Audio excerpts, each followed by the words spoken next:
हज़रत मूसा अलैहिस्सलाम हिस्सा 7। मदीन में क़याम, निकाह और अमली तरबियत का दौर। मदीन पहुंचने के बाद हज़रत मूसा को वो सुकून और तहफ़्फ़ुज़ नसीब हुआ जो मिस्र में मुमकिन न था। जिन बुज़ुर्ग के घर पहुंचे मुफस्सिरीन के मुताबिक वो हज़रत शुएब अलैहिस्सलाम थे उनकी औलाद में से कोई नेक बुज़ुर्ग। उन्होंने हज़रत मूसा अलैहिस्सलाम की अमानत, कुव्वत और दियानत को देखते हुए अपनी बेटी का निकाह उनसे करने की पेशकश की। निकाह का हक़ महर कोई माल अदौलत न था, बल्कि यह तय पाया कि हज़रत मूसा एक मुकर्ररा मुद्दत तक खिदमत करेंगे। कुरान के मुताबिक ये मुद्दत 8 साल थी और अगर 10 साल पूरे किए जाएं तो वो हज़रत मूसा की अपनी खुशी होगी। मुफस्सिरीन के मुताबिक ये मुआहिदा इस बात की रोशन मिसाल है कि अंबिया की ज़िंदगी में मेहनत, ज़िम्मेदारी और हलाल कमाई को कितनी अहमियत हासिल है। हज़रत मूसा ने इस मुआहदे को कबूल किया और मदीन में कई बरस गुजारे।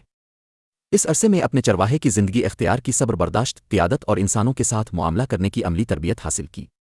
ये वो खामोश मगर गहरा तरबियती दूर था जिसने एक बड़े रसूल को आने वाली अजीम जिम्मेदारियों के लिए तैयार किया। यही वो ज़माना था जब हज़रत मूसा की शख्सियत में ठहराव, हिकमत और अमली बसीरत पैदा हुई। मदीन की ये ज़िंदगी दरअसल नबुव्वत से पहले की तैयारी थी ताकि जब अल्लाह का हुक्म आए तो एक मजबूत, साबिर और बाएतमाद नबी मैदान में उतरे।